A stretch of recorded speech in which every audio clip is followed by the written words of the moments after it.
Hey, what's going on, everybody? Just had my buddy Billy Coles come over here and totally broke down the Garmin LIVESCOPE Panoptics. Now, this is the settings that he uses. He dialed in. He's been running this for probably 3 years now. I just got mine like over Christmas, and you know, I kind of messed around with the settings, this and out, straight out the box. He's got it dialed. He was like, you got to adjust the gain, you got to adjust, turn this, the TVG off, turn the blah, blah, blah. And I'm going to go by his settings, try it out. It was a little windy today. It was snow on the ground. You know, it was like 34 degrees. I just wasn't feeling going out on the water and shooting this video. Plus the glare on the screen. Probably wouldn't be able to hear me. But anyway, come over, broke it down. Check this video out. All you need to know about dialing in your Garmin LIVESCOPE / Panoptics. Whatever. You feel it, and then you feel your friends in. Hey guys, Billy Coles here. We are sitting in Shannon's garage and we are going to be talking about Panoptics LIVESCOPE. We are here with a 94 SV unit, new on Shannon's John boat, and I'm just going to run you guys through high level, how to get a clearer image from your LIVESCOPE, how to kind of dial in some of the settings, change colors, and adjust it so that you guys can kind of see fish swimming, see your lures better, and make sure that you guys are utilizing LIVESCOPE as best you can. So first thing we're gonna start is I'm gonna show you guys the home screen on a Garmin unit. It's got a bunch of different options on here. Once you have the Panoptics transducer plugged in, you're gonna have this option right here with this eyeball that is called Panoptics. You're gonna click on that and that's gonna bring you to your home screen.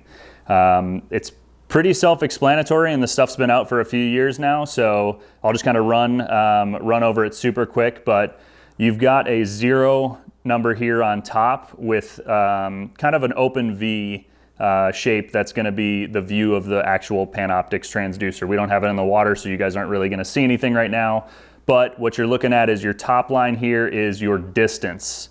General rule is you want to set your distance to 60 or 65 feet.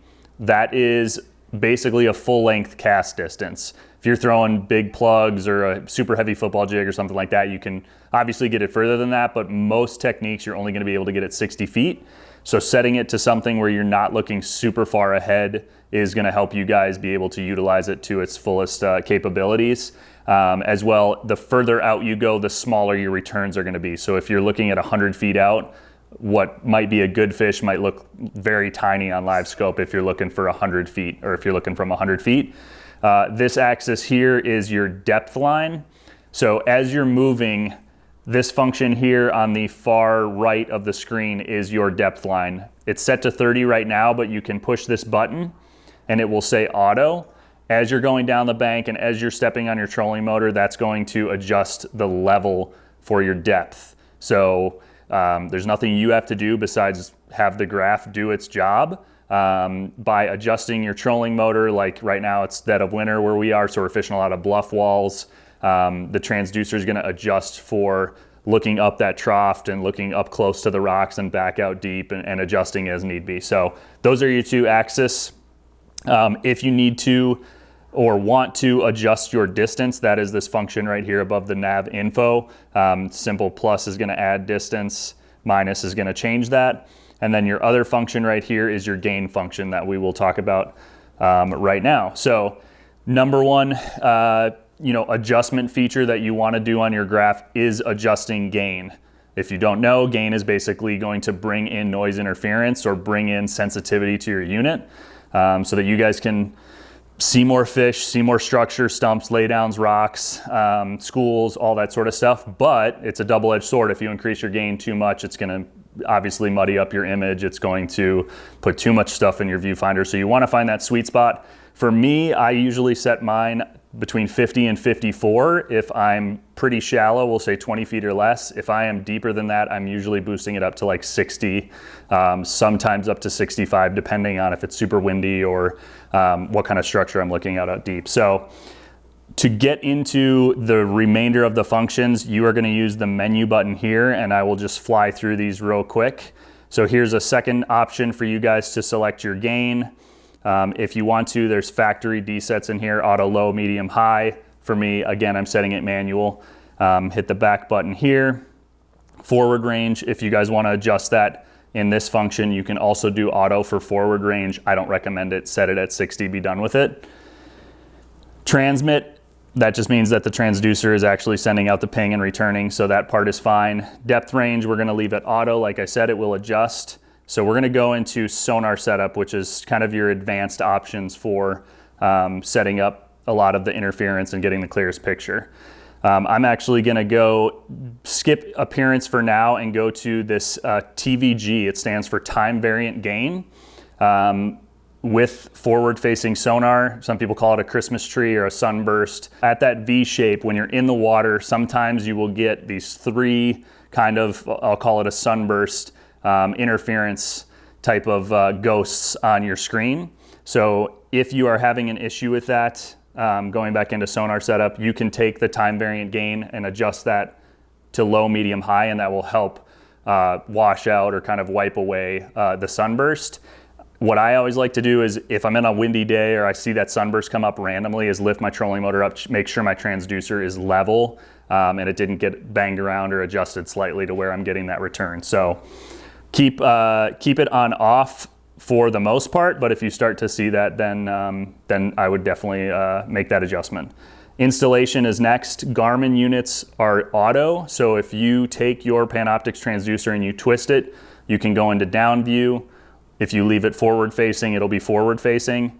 If you adjust that transducer, pull your trolling motor out, twist it, when you put the trolling motor back down, the head unit will know what the orientation of the transducer is and it will automatically change. If it doesn't for any reason, you can automatically, or you can adjust it in here rather, under orientation. Right now it's set to auto. You can switch it to down to forward or perspective mode. Let's jump into noise rejection or noise reject. This is, again, a basic function if you are having interference. So if your gain, again, is in that 50 to 55 range and you're still getting some interference, you have options for low, medium, high. Just adjust for what you guys are seeing on your screen as far as, you know, your feedback or your return being kind of muddy or too much stuff going on the screen. So just adjust that as you guys are on the water. And last is appearance. Two buttons in here that you need to worry about. The first is color gain. You can leave it at default, which is totally fine. What the color gain is how much light is on the bottom as you're looking out. And so I like to set mine pretty low because I'm really just looking for isolated structure and isolated fish. But color gain, you'll notice in the first 30 feet that the ground will be really, really, really bright and then it will kind of slowly fade off. If you don't want such contrast, you can turn your color gain down. Last is color scheme. Most manufacturers have a bunch of different colors. It's complete preference. For me and Shannon, we like amber. It just goes well with side scan and down view, and we're looking at those colors all day. A lot of guys I know like the midnight blue or the orange crawfish as well. So these are all things that will help you guys clear up your units. If you guys have any questions on this, obviously comment on the video or reach out to me on my YouTube page or any of the social media things, but this should help you guys clear up your units and use Liveescope to its fullest. Thanks, I'm Billy Coles.